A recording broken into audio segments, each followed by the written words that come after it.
Pessoal, voltei. Tá todo mundo me ouvindo direitinho? E estão vendo aí a aula já projetada? Me dê aí um ok, gente.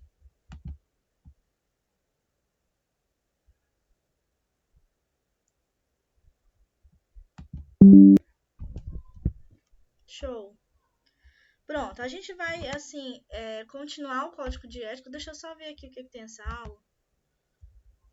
O que eu vou falar aqui? Peraí.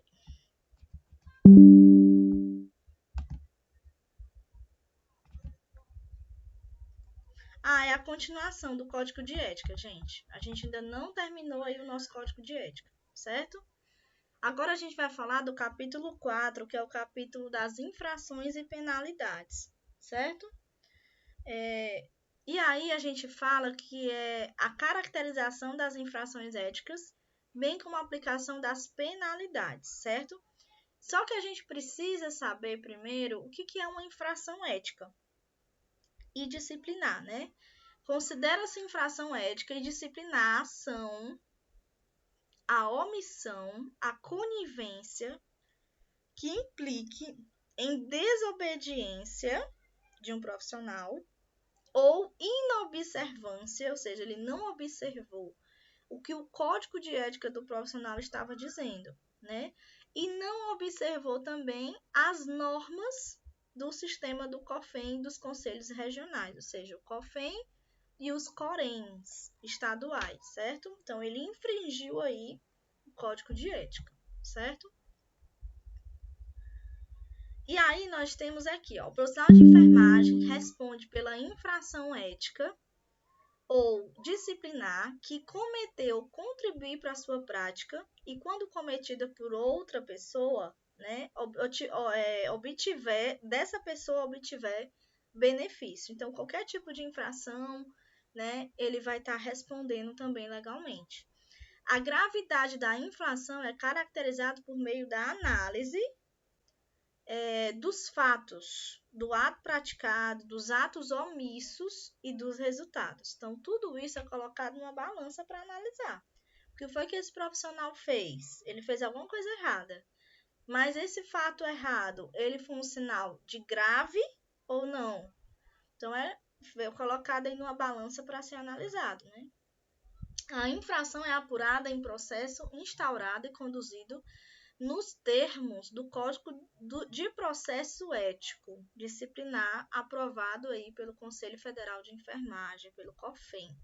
Então, a partir do momento que esse profissional ele comete um ato contra o Código de Ética, contra o paciente, contra a família, contra a coletividade, ele vai passar por um processo ético, certo? Onde ele vai estar recebendo ou uma multa ou uma advertência, ou a carteira dele vai ser cassada, ou ele não vai poder mais exercer a profissão dele de enfermagem. Então, alguma coisa vai ser aí feita com ele, certo? E aí, nós temos todas essas penalidades. A penalidade tem a ver com a infração que se comete. E aí, está de acordo com a lei do COFEM e dos CORENs, que tem, primeiro, advertência verbal, certo? A multa que o profissional paga, censura, suspensão do exercício profissional e a cassação do direito ao exercício profissional. São essas penalidades. Então, a gente vai estudar agora, ó, cada uma dessas penalidades, o que é que ela é. A advertência verbal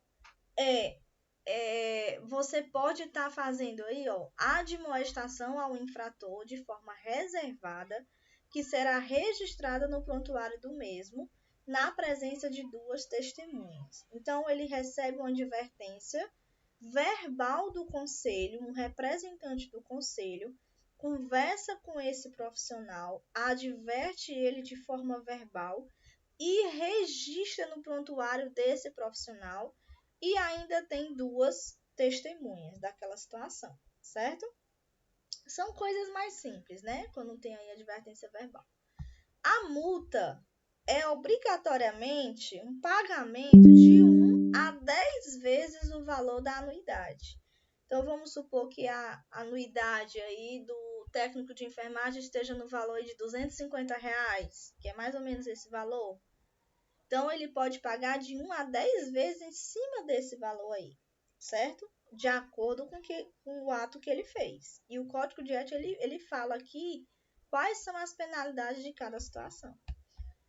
Censura é a repreensão que será divulgada nas publicações oficiais do sistema Corém-Cofem e em jornais de grande circulação. Isso é muito complicado essa aqui, viu? Porque é o seu nome em jogo, né? É o nome do profissional que vai ser divulgado nas publicações oficiais para chamar a atenção dele, para dizer o fato ocorrido, explicar, né? Divulgar esse profissional, isso é bem complicado, certo? Suspensão é a proibição do exercício profissional da enfermagem por até 90 dias e será divulgada também nas redes sociais aí do COFREM, do COFEM, dos órgãos empregatórios, certo? Dos jornais. Então, está sendo suspenso, ele não pode exercer mais por até 90 dias. A cassação já é o ato pior que tem. É o ato mais grave que tem a cassação, ou seja, é a perda do direito de exercer a enfermagem por um período de até 30 anos. Olha aí, ó. 30 anos sem exercer a profissão. Você não pode mais fazer isso, certo? Aí, gente, o que mudou, né? No Código de Ética dos Profissionais de Enfermagem anterior, a suspensão do exercício profissional era por um período não superior a 29 dias. E a cassação não tinha um prazo estabelecido. E com o novo Código de Ética de 2017 para cá, eles botaram exatamente o período, que a gente tinha muita dúvida, né? E agora já se sabe que a cassação não pode exercer a profissão em casos muito graves, né? Graves mesmo, em atos graves, por um período de até 30 anos, certo?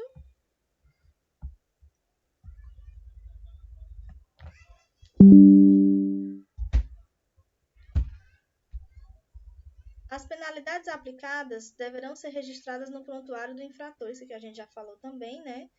Nas penalidades de suspensão e cassação, o profissional terá sua carteira retida no ato da notificação, então o conselho faz isso, retém a carteira em todas as categorias em que for escrito, seja enfermeiro, seja auxiliar, seja técnico, sendo devolvida após o cumprimento da pena e, no caso de cassação, após o processo de reabilitação. Artigo 109. As penalidades referentes à advertência verbal, multa, censura e suspensão do exercício profissional são de responsabilidade do Corém, no caso aqui nosso é o Corém Ceará, né? Que é responsável por todo o estado do Ceará, né? Sendo registrados no prontuário do profissional de enfermagem a pena de cassação do direito ao exercício profissional de competência do COFEM, certo? Conforme aí nessa lei de 1973, ok? Então, a advertência verbal, multa, a censura e a suspensão, quem vai determinar isso aí é o Conselho Regional, é o Corém Ceará, por exemplo. Como pode ser outro Corém de outro estado que você esteja inscrito.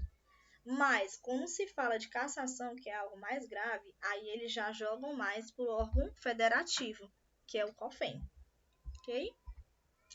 Todo mundo está entendendo até aqui?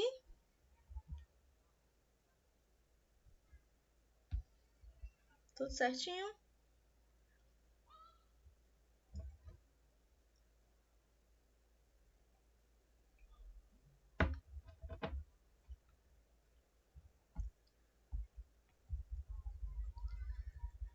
Ó, então, advertência verbal, multa, censura, suspensão, quem é de responsabilidade? O Corém. Então, é registrado aí no prontuário do profissional, certo? O profissional é como se tivesse um prontuário do que tudo que acontece durante a vida dele é registrado ali, né? Certo? Cassação do direito vai competir ao COFEM. Então, é o COFEM que vai decidir aí, a nível federal, essa questão da perda do direito de exercer a enfermagem, que aí já é um caso extremamente grave. Por exemplo, se fosse um enfermeiro nesse lugar do médico, dessa reportagem, ele era para ser cassado. Por quê? Porque ele está infringindo os valores morais, os valores éticos do próprio paciente. Ele está inferindo a segurança, o bem-estar, né? Então, ele está promovendo aí um ato ilícito, um ato que ele não deveria estar cometendo. Então, se fosse um enfermeiro, ele tinha o direito a ser cassado. Por exemplo, o cara lá do filme, ao meu ponto de vista, ele era para ser cassado o direito dele de exercer a profissão. Porque ele matou para mais de 400 pessoas dentro de vários hospitais. Então, ele estava consciente do ato, ele sabia o que estava fazendo, né? Então, quando isso acontece, o profissional, como é proibido a eutanásia aqui no Brasil, né? Então, ele é para ser punido, para ser preso, para responder e para ser cassado o direito de exercer a enfermagem.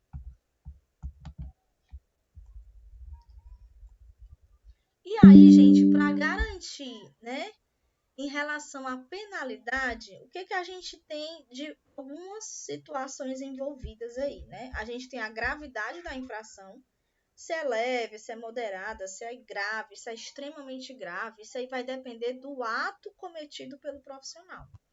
Das circunstâncias agravantes e atenuantes, o que foi que prejudicou mais ainda aquela situação? Foi deixar a vítima exposta, né? Ou foi envolver outras pessoas naquele ato? O dano causado, o que foi que causou nesse indivíduo, o resultado, né? Por exemplo, essa mulher que teve aí o parto cesáreo, com certeza ela vai ter um trauma, né? Imagine essa mulher para ter um filho de novo, sabendo do que ela passou. Então, isso gerou um dano moral, psicológico, físico, e aí gerou um resultado que muitas vezes pode ter gerado aí o trauma nela, né? Trauma psicológico até. Os antecedentes do infrator. O que foi que aconteceu antes do ato, né? Que essa pessoa estava envolvida ou não, tá? E aí é algo que tem que ser bem analisado mesmo pelo conselho. E pelas leis, né? Pelo Código Penal também. E aí, gente, nós temos, ó, as infrações, elas são leves, moderadas, graves ou gravíssimas, segundo a natureza do ato e a circunstância de cada caso, tá? Então, por exemplo, eu trouxe aqui alguns exemplos para que vocês entendam, certo? Quando é que eu falo que a penalidade ela é leve? Por exemplo, são as penalidades que ofendem a integridade física, a mental, a moral de qualquer pessoa, sem causar debilidade, ou aquelas que venham a difamar.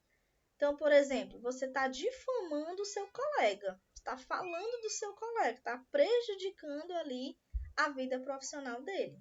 Então, você está cometendo uma infração, dependendo de se for verdade ou não que você está falando. Que é como eu falei, tem que ter prova. Moderado, as que provoquem debilidade temporária, né, de membro da equipe, sentido ou função da pessoa, ainda que causem danos mentais, morais, patrimoniais ou financeiros. E aí já está prejudicando, ó, já está aumentando a gravidade.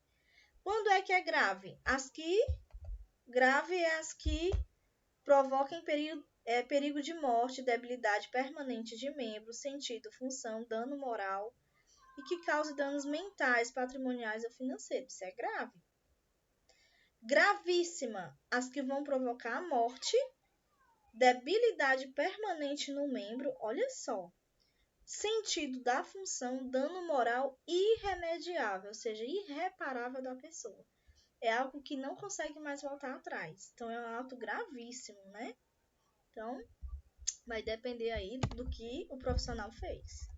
Mas é como vocês estão vendo, o Código de Ética ele vai punir toda essa situação, certo? De acordo com o ato cometido. Vamos treinar aqui, ó. Vamos treinar, ó. Segundo o novo Código de Ética dos profissionais de enfermagem, as infrações que provoquem perigo de morte, debilidade permanente de membro, sentido ou função, dano moral irremediável na pessoa, ou ainda as que causam dano mental, moral, patrimonial, financeiro, elas são classificadas como Qual é desses itens aí, gente? Qual é o tipo de infração?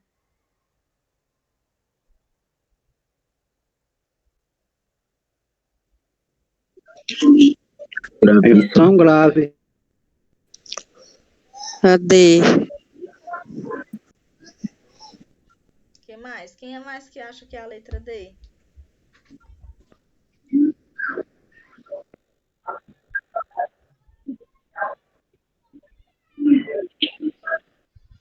Alguém mais acha que é a D?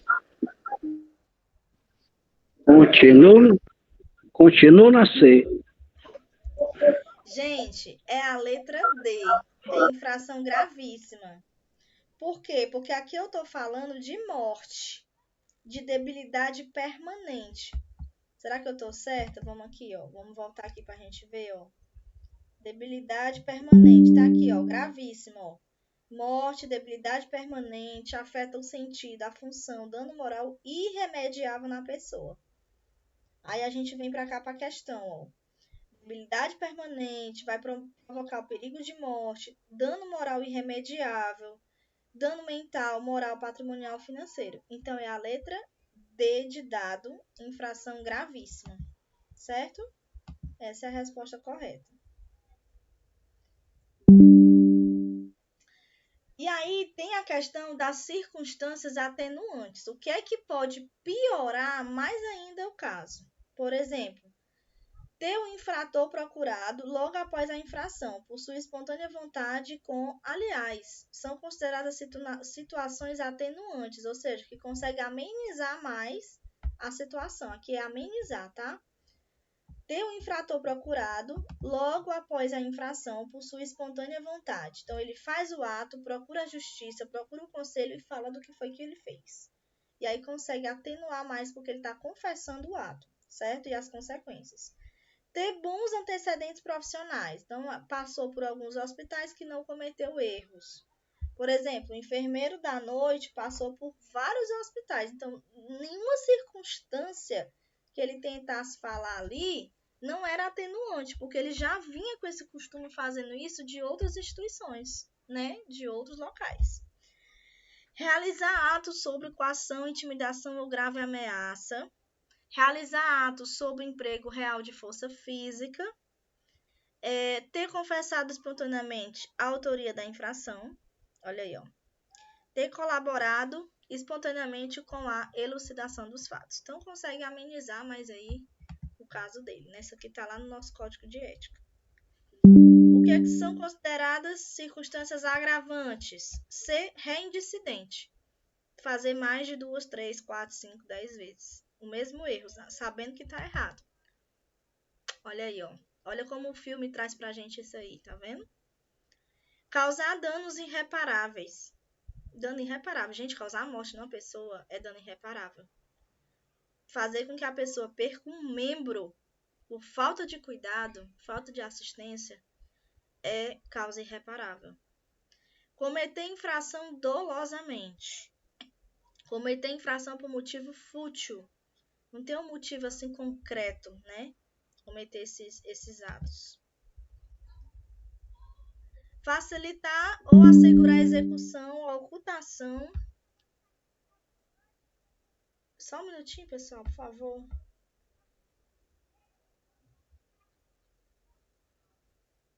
Só um instante.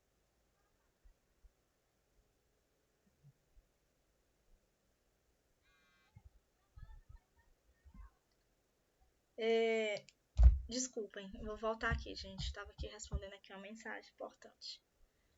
Facilitar ou assegurar a execução, a ocultação, a impunidade ou a vantagem de outra infração. Precisa ser conivente, né, com outro ato.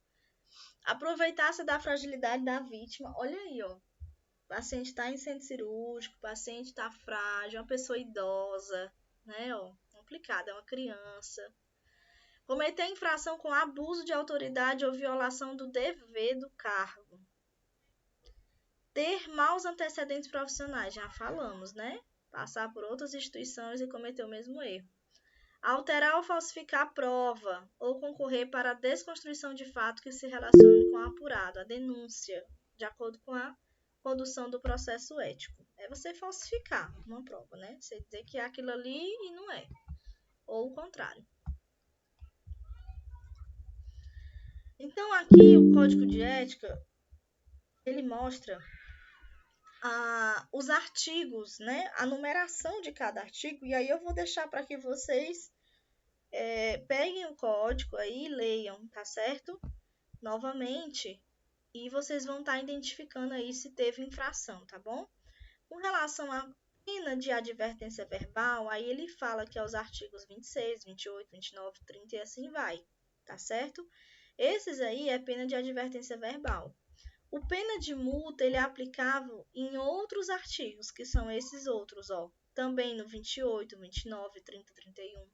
Então, ele já cita aqui, já bem esclarece para a gente quais são os pontos, os artigos, a numeração do Código de Ética de acordo com a sua penalidade, certo?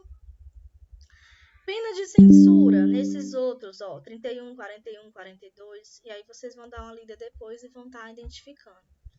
Pena de suspensão do exercício, ó, isso aqui é importante a gente saber, ó, suspensão, 32, 41, 42, isso aqui são os artigos que vai ter essa pena aqui.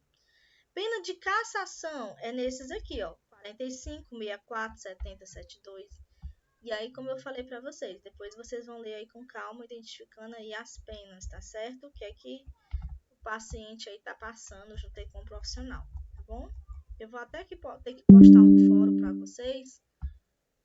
Daqui para sábado eu vou estar fazendo outra postagem, né? A gente ficou de postar 4 fóruns, não foi isso? 4 fóruns, valendo cada fórum vale 1 ponto, tá certo? Quem ainda não fez, eu peço que vá lá na plataforma, acesse, tá bom? Responda, poucos alunos responderam, tá bom? E façam isso aí porque é valendo nota, tá bom? 1 ponto para cada fórum. Então, eu tô postando aos poucos, 1 por semana, para que vocês possam estar aí respondendo e dando esse tempo a vocês. Tudo bem? E a prova eu vou colocar para vocês no portal também. Assim que eu elaborar, eu ainda não elaborei, gente, mas eu acredito que daqui para o final de semana eu vou estar colocando, tá certo? Então, será uma prova e os fóruns, tá bom? O fórum vale até 4 pontos e a prova até 6, ok? E aí vai somar e vai dar a nota geral de vocês. Bom, terminamos o Código de Ética, né? Partezinha mais chata, né, da enfermagem. Sei que é meio monótono, mas precisava passar para vocês, ler esses pontos aí, tá bom? E agora a gente vai entrar num assuntozinho para a gente fechar aí a aula, que é a aula de bioética, certo? Vamos falar aqui um pouquinho sobre a bioética. E aí, falando um pouquinho sobre a bioética, a gente precisa relembrar alguns conceitos, né? Lembra lá da nossa primeira aula que a gente falou de ética e moral, né? Então, o que é ética? Ética é caráter, é o modo de ser de uma pessoa, que vai se referir aí aos valores morais e os princípios. E todos esses valores morais e princípios, eles vão nortear, eles vão guiar a conduta humana em uma sociedade. Isso aí é a ética. E o que é moral? Moral é a regulação dos valores e comportamentos que são considerados legítimos por uma sociedade, por um povo, por uma religião. É como se fosse o certo e o errado, certo? Que vão dar ali legitimidade a uma situação, saber se ela está correta ou está certa. E isso aí entra também a nossa consciência, né? Nós fomos criados por Deus e a gente tem uma consciência que acusa quando a gente está errado. Vocês já fizeram esse teste de você estar falando algo que vocês não fizeram, mentindo, por exemplo, e a nossa consciência fica dizendo ali, não, tá errado, você não fez isso não, tá entendendo? Você não tá falando a verdade. Então, nós temos, é como se fosse um advogado, né, na nossa cabeça, eu penso assim, que vai estar ali te direcionando o que é certo e o que é errado, a nossa própria consciência, certo? Que vai envolver aí a moral e a ética. E aí, pessoal, vamos treinar aqui mais uma vez, ó. A ética, uma questão. A ética, ela é construída por uma sociedade com base na genética das pessoas, que se passa por geração em geração, ou seja, o próprio DNA da pessoa, né? Letra A. Na letra B, na educação formal e tradicional que é dada nas escolas. Letra C, nas muitas disciplinas ministradas nas universidades e outras instituições de ensino superior. Ou letra D, em um conjunto de valores positivos, históricos, culturais aprendidos em casa, na escola, no trabalho e na vida social. Qual desses itens aí vocês acham que é correto? D. D. A letra D. Isso mesmo, D de dado. É um conjunto de valores, né?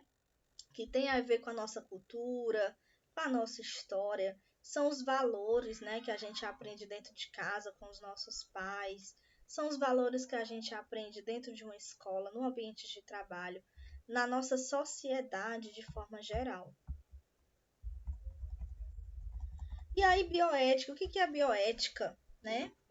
Gente, bioética nada mais é do que os deveres do ser humano para com o outro ser humano e de todos para com a sociedade.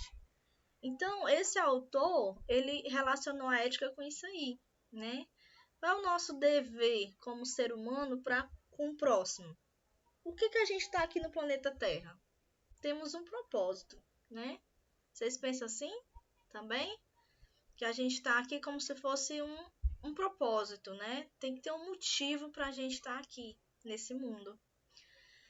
E aí ele fala que é justamente um dever do ser humano com ele mesmo, sua responsabilidade, né? E com o próximo, certo? Bioética é isso aí. Esse autor falou. Então, bioética, de forma geral, ela pode ser compreendida como um estudo sistemático das dimensões morais, ou seja, a visão moral, as condutas políticas, sociais, religiosas, dimensões morais, como eu falei, né? Da ciência da vida, porque quando a gente fala de bio, significa vida. E ética é ética da vida, né? A ética que envolve o ser humano, né? Que envolve aí os animais, as plantas, qualquer tipo de ser vivo, é bioética. E aí a bioética tem como objetivo facilitar o enfrentamento das questões éticas que surgirão na vida profissional. Então, para a gente debater aborto, para a gente debater transplante, para a gente debater a questão da eutanásia, são temas altamente complexos e muito subjetivos. Porque se eu for perguntar, né, se vocês aceitam ou não, vai ter gente que vai dizer, eu concordo com a eutanásia. Eu concordo que a pessoa tem o direito de decidir se ela quer morrer ou não. Não é verdade? E aí, só um minutinho. Só um pause aí. Oi. Conferir se eu souber. É a da gripe. Pode estar na geladeira.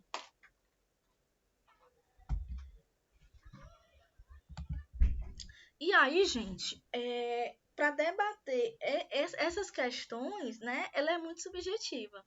Vai ter gente que vai concordar com o aborto, vai ter gente que vai concordar por N situações, né? Então, isso vai depender muito da cultura, do que a gente pensa como ser humano, né? Mas eu sempre falo que é o que vai nortear a gente, são vários pontos. Tem o ponto espiritual, no que a gente acredita, tem o ponto cultural, o ponto político, vai ter a questão também do nosso próprio ser, né? Do que a gente acredita mesmo durante a vida. Então, são várias questões éticas, né, que vai envolver aí dentro da bioética, ok? Não vai dar para me falar de tudo na nossa disciplina, porque é muita coisa, né? Então, eu selecionei só os pontos básicos mesmo, os pontos mais, assim, relevantes para a gente estar discutindo dentro da bioética. Então, a bioética é esse estudo interdisciplinar que vai envolver aí a biologia, o direito, a investigação ética. São questões relacionadas às condutas entre os seres humanos e das condutas dos seres humanos com outras formas de vida também. Então, pessoal, a bioética é como se fosse uma ponte entre o conhecimento científico, que é o que a gente tem na nossa atualidade, e o conhecimento humanístico, certo? a fim de evitar impactos negativos que a tecnologia ela pode trazer sobre a vida. Vocês concordam ou não comigo? O que vocês acham? Que hoje a gente vive numa sociedade com várias tecnologias, né? Se a gente for perceber dentro de uma UTI, a gente vai ver que tem equipamentos que podem manter o paciente vivo. Por exemplo, os respiradores. O paciente pode ser ligado lá naquele respirador e ele pode ser mantido ali por um tempo naquele respirador. Então, dentro da área da saúde, a gente encontra diversas tecnologias. Mas será que essas tecnologias elas vão ter impactos positivos ou negativos? Aí cabe a gente pensar um pouquinho, né? Cabe a gente analisar aí essas condutas, essas situações aí que envolvem a política, a ética, a religião, né? Tudo isso vai interferir aí na bioética, certo? E quais são os desafios dentro da bioética? Olha só o tanto de desafio que tem. O início da vida de uma pessoa. Vocês já se perguntaram quando é que começa a vida de alguém? Em que momento começa? Ou o momento que a gente acredita que é? Será que é durante a formação daquele bebê dentro da barriga da mãe? Ou quando ele já é embrião, né? Ele já está mais desenvolvido? Ou será que é o momento que vai ter o encontro do espermatozoide com o óvulo, que vai gerar aí o ovo, né? Que vai gerar aí o início de uma vida de uma pessoa? Aí, se a gente acredita nisso, a gente acredita que se tiver o aborto, o que pode ter ali? Ele está matando uma pessoa, né? Porque a pessoa já está formada durante a fecundação. Então, isso aí é um desafio da bioética. Morrer e como morrer. Morte e morrer. A questão do fim da vida, né? Gente, eu queria fazer uma pergunta a vocês. Vocês têm medo da morte aqui? Sejam sinceros. Não tenho medo de falar, não, porque é algo que a gente vai estar debatendo. Porque eu acredito que todo mundo tem esse receio, né? É algo que a gente não passou, a gente não sabe como é que vai ser, né? Do outro lado e tudo. Eu acredito que todos nós a gente tem esse receio. Porque não tem algo que venha falar pra gente, né? Como é que foi.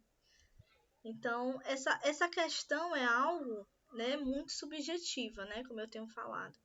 A questão da privacidade, da confidencialidade, olha só, né? Principalmente dos pacientes, né? Principalmente da enfermagem.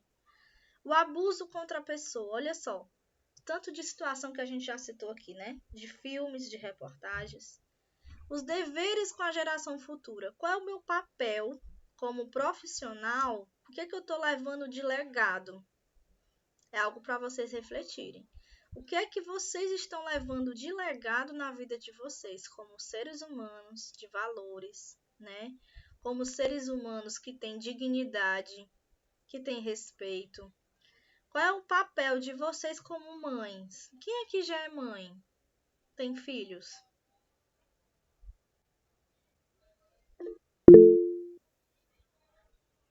Muitos já têm, né?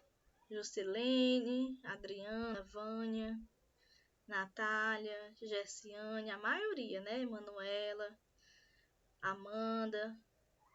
Pronto, vocês que são mães, né? Vocês têm um dever, vocês têm uma responsabilidade com a geração futura, com os filhos de vocês. Tenho certeza disso. Com relação à educação, com relação à alimentação, né? Com relação a vários fatores. Então, isso tudo é bioética, né? Que a gente está falando, são dos desafios. E aí, pessoal, qual é o fundamento ético? O fundamento ético será sempre a base de qualquer tomada de decisão. Mas qual é esse fundamento dentro da bioética? É a pessoa humana. Né? Nós somos esse alicerce, nós somos esse fundamento dentro da bioética. Isso significa que a pessoa ela é única. Ela pode até ser gêmea, ser idêntica à outra, mas ela vai ser diferente, subjetivamente. Ela vai ter anseios, ela vai ter necessidades, ela vai ter identidade, que precisa ser respeitado, dignidade, né? A pessoa humana é provida de uma dignidade, acabei de dizer, ó, o valor que a gente dá a ela. Muitas vezes a gente nem respeita as pessoas, né? A gente fala mal pra caramba dos outros, mas é algo que a gente deve refletir sobre isso.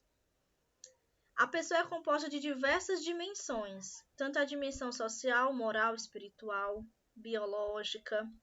Ela está dentro desse contexto que eu sempre falo em aula, que é a biopsicossocial espiritual. O ser humano, ele é isso, né? Ele é vida, ele é social, ele é espiritual, ele é todos esses pontos. Então, ela tem diversas dimensões a vida humana.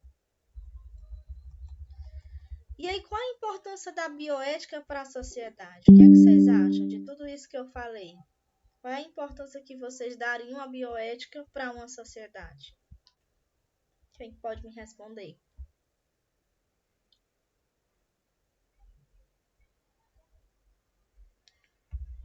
O que vocês acham? Na opinião de vocês, gente. Sim, as palavras de vocês. Por que a bioética ela é importante?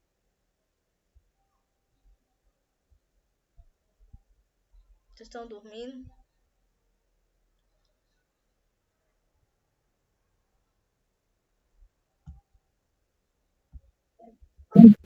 Ela ajuda no caráter, na formação do cidadão. Com certeza. É um dos pontos-chave, né?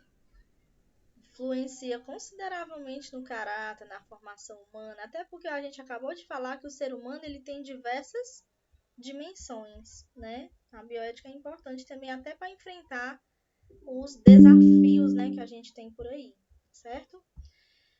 E aí a gente vai conhecer agora os princípios da bioética, certo? O primeiro princípio da bioética é o princípio da beneficência, certo? Beneficência significa fazer o bem. É como se fosse um dever nosso de ajudar o outro, de fazer acontecer, de promover o bem-estar, certo? A favor dos seus interesses daquele indivíduo. Reconhece o valor moral, reconhece a ética, maximiza o bem do outro e reduz o mal. Isso é ter beneficência, é fazer o bem, é querer o bem do próximo, certo? Quando a gente quer o bem do próximo, a gente já está agindo com beneficência. E aí, quando a gente fala sobre a beneficência, a gente avalia os riscos e os benefícios potenciais, seja o bem individual daquele indivíduo, ou seja um bem coletivo que vai servir para todos, né? E aí a gente consegue maximizar os benefícios e reduzir os riscos e os danos naquele indivíduo. Então, fazer o bem é exatamente isso aí, né? Que vai envolver a bioética, certo? O segundo princípio da bioética é o princípio da não maleficência. O que é não maleficência? É evitar o mal. E você vai evitar o mal naquele ser humano ali, você não vai fazer mal para ele. É o dever de se abster, de fazer qualquer maldade, de colocar aquela pessoa em risco. Então, o profissional ele se compromete a avaliar as suas ações, a evitar os danos. Isso tudo é enfermagem, né? Como a gente está vendo. Entra no princípio da não maleficência, de não fazer mal, e sim fazer o bem. Então, significa avaliar os riscos, né? E agir de acordo com eles, não prejudicando de forma individual e nem coletiva. Por exemplo, se determinada técnica de enfermagem não oferece riscos, e ainda se existe outro modo de executar com menos riscos, a gente faz, certo? Então, o ideal é evitar os riscos, diminuir os danos e evitar o mal. O terceiro princípio da bioética é a autonomia, certo? E o que é autonomia? É a pessoa tem liberdade de decisão sobre a sua vida. Então, já na bioética, já fala esse princípio aqui, ó. Já se aborda da autonomia. Quando a gente fala de autonomia, a gente fala também da questão lá que a gente falou, né? Sobre a questão da eutanásia. A gente vai abordar isso na próxima aula. É como se a gente estivesse dando o poder de decisão para uma pessoa, sem avaliar muitas vezes se aquela decisão está certa ou está errada. Aí entra no campo da ética e da moral. Então, a autonomia é a capacidade de autodeterminação. Então, a pessoa tem que estar muito bem mentalmente, né? Tem que gerenciar a sua própria vida, tem que estar livre da influência de outras pessoas. Então, cabe aos profissionais de saúde fornecer informações técnicas para orientar nas decisões dos pacientes. Então, por exemplo, O enfermeiro chegou lá para o paciente e orientou a ele para fazer determinada exame. Olha, você precisa fazer uma biópsia porque você está com um nódulo. Então, a biópsia é assim, assim, assim, porque você vai ter esse benefício aqui de saber o que é que você tem. Ou seja, vai orientar o paciente. Aí, cabe o paciente decidir ou não sobre a sua vida. Muitas vezes ele vai dizer, olha, eu não quero fazer exame nenhum, eu quero ir para casa, eu não quero receber mais o tratamento, eu não quero fazer esse exame. E não tem cristão no mundo que faça essa pessoa fazer o exame. Porque ela tem o poder de decisão, os pacientes têm poder de decisão, em alguns casos, né? Outro caso, o paciente não quer tomar vacina. Gente, a gente não obriga a tomar. Antigamente era até obrigado, hoje não é mais não. Você toma se você quiser. Tem gente que nunca tomou nenhuma dose da vacina do Covid. Eu pego várias pessoas assim. Nunca não sabe nem o que é a vacina. Morre de medo da vacina. Entenderam como é que é a situação? Não por falta de conhecimento, falta de orientação, mas por decisão dela mesma. Ok? E aí a gente tem o princípio da justiça. Quando a gente fala de justiça, a gente fala de igualdade de tratamento. Eu não posso oferecer para o paciente A um tratamento diferente do paciente B, porque eu estou sendo injusta. A gente está tendo uma situação de igualdade. Então, igualdade no tratamento, na distribuição de verbas, que é o que a gente mais quer, né? Verbas para a saúde, verbas para a educação. Que isso não tem aí um sistema que desvie essas verbas. Então, eu estou sendo injusta com alguém, por exemplo, quando eu acuso uma pessoa e eu não tenho provas. Porque eu escutei de alguém falar que essa pessoa é ruim. Aquela questão de engravidar pelo ouvido, né? A gente, muitas vezes, julga sem nem conhecer. Então, a igualdade aí no caso de tratamento. Então, isso aqui eu já falei para vocês, né? Ó, beneficência, fazer o bem e evitar o mal, sempre envolvendo aí o bem-estar, reduzindo os riscos e danos físicos e psicológicos. Não maleficência, princípio de não causar mal, não causar dano, sempre usando a beneficência no cuidado. Justiça e equidade se refere à igualdade no tratamento adequado para cada indivíduo. Eu não posso selecionar as pessoas pela idade, pelo estilo racial, pela religião, né? Eu tenho que ter equidade. Que, por sinal, a justiça e a equidade é um dos princípios do SUS. E a autonomia, que vai reconhecer o poder de decisão de cada indivíduo. Essa questão da autonomia é o que é o mais debatido aí na questão da bioética. Então, aqui a gente tem uma questão, ó. A gente tem o paciente, 67 anos, idoso, né, portador de câncer, em cuidados paliativos, possui uma queixa de dor. Nesse caso, a enfermeira implementou um plano de controle de dor e monitorou a resposta do paciente ao plano. O princípio que norteia o monitoramento, qual é desses aí, gente? O que é que vocês acham?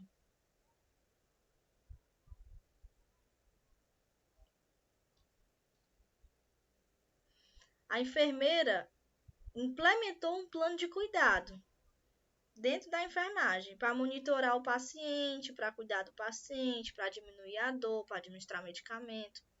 Qual desses princípios aí vocês acham? Vão escrevendo aí no chat. A gente tá bem pertinho de finalizar a aula, gente. Eu sei que a gente passou do horário, mas a gente começou até um pouco mais tarde, né? Eu preciso terminar essa aula para poder ir para a próxima na quarta-feira.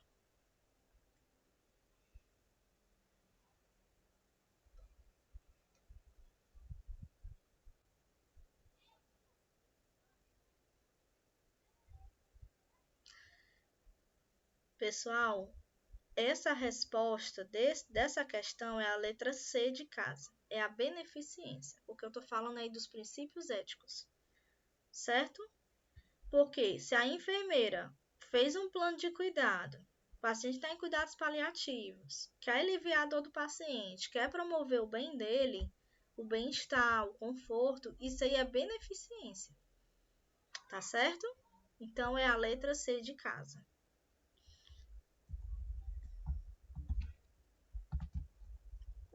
E aí, quais são os desafios éticos na atenção básica? São vários, né? Como eu gostaria de ser tratada? Essa é uma grande questão. Então, a gente faz aquilo como se fosse uma nossa família. Cuida de uma pessoa como se fosse o nosso familiar.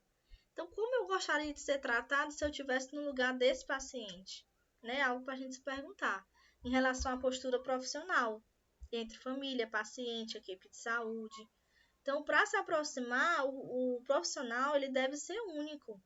Ele deve entender que deve ter um excelente atendimento voltado para o bem, conhecendo todas as dimensões daquele paciente, seja biológica, psicológica, social, certo? Então, avaliando todos esses aspectos aí durante o tratamento desse paciente. Outro desafio, humanizar e acolher. E aí vem justamente a política de atenção.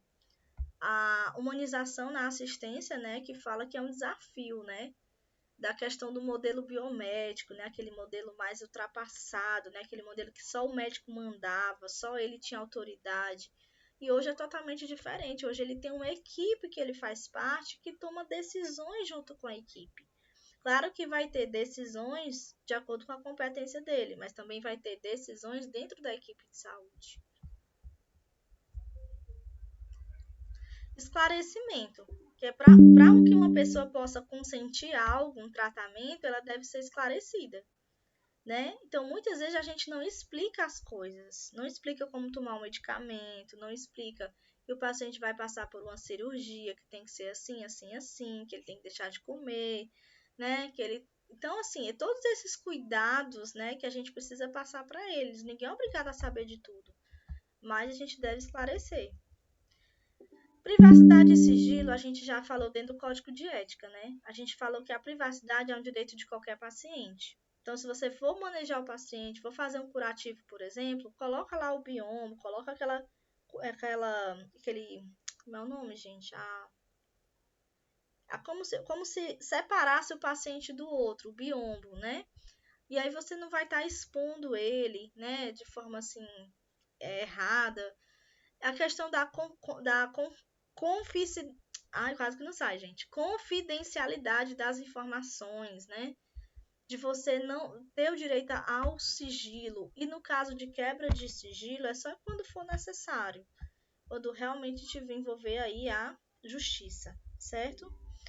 A importância do prontuário. Gente, prontuário é um desafio também, porque tudo que acontece você tem que registrar, certo? Avaliando o tratamento do paciente, o atendimento prestado, todos os registros aí necessários no prontuário.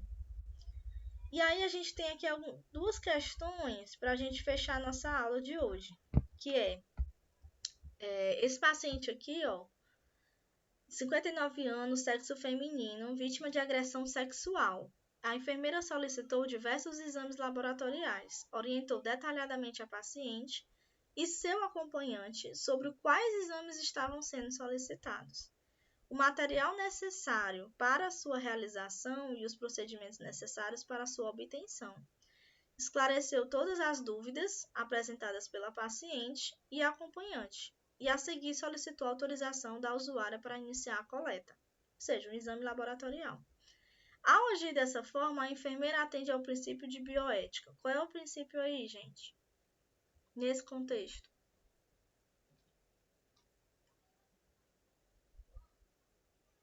Quando se fala de exames, está falando de exame, está explicando para o paciente, e depois que explica para o paciente o que é que ele faz, ele tem o poder de decisão, não tem não? O que é que vocês acham? Não é confidencialidade. Não é. Eu acho que é a letra B. Certo? É a letra A, autonomia, exatamente. Perfeito, autonomia. Porque o paciente está tendo a autonomia de decidir se vai ou não fazer o exame, mas está sendo explicado para ele. É nosso papel explicar. Agora, ele vai tomar a decisão de fazer ou não. Certo? Então, é a letra A, autonomia. Outra questãozinha aqui, última, para a gente encerrar a aula. Quando um paciente vai ser submetido a uma cirurgia, ele deve ser orientado quanto aos riscos e benefícios do procedimento a ser realizado, assim como deverá assinar um termo de consentimento de autorização. Qual é o princípio aí envolvendo, nesse caso? O que é que vocês acham? Bora lá, gente.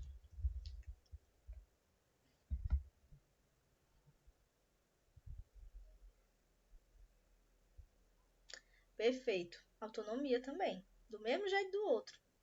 Porque ele está sendo orientado para um procedimento cirúrgico e depois, ó, ele tem que assinar um termo de consentimento ou de autorização. Então, ele vai ter que autorizar, ele vai ter um poder de decidir se ele vai ou não fazer o procedimento cirúrgico.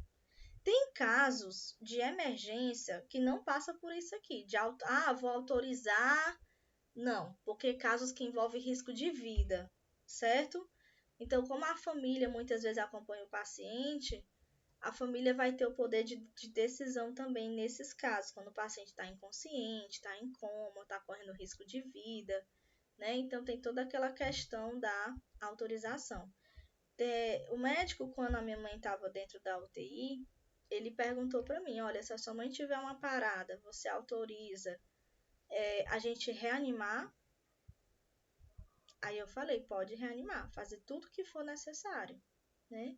Ou seja, ele pediu uma autorização para isso, certo?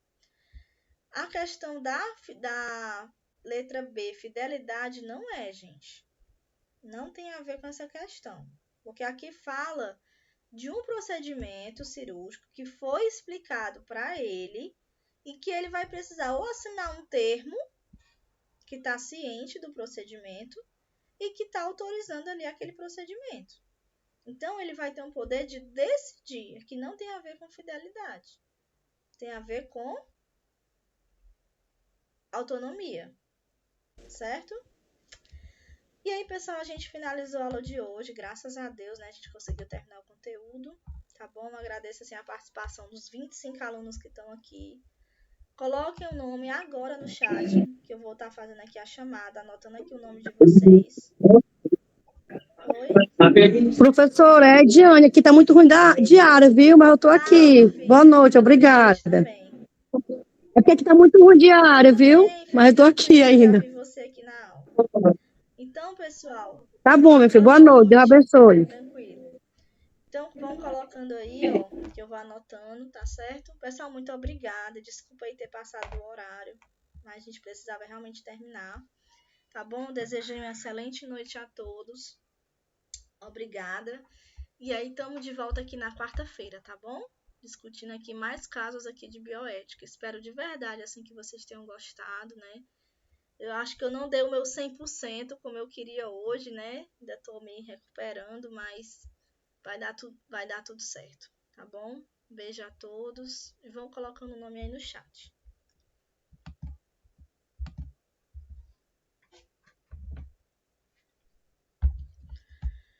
Pessoal, quem for botando o nome no chat pode ir saindo também, tá bom?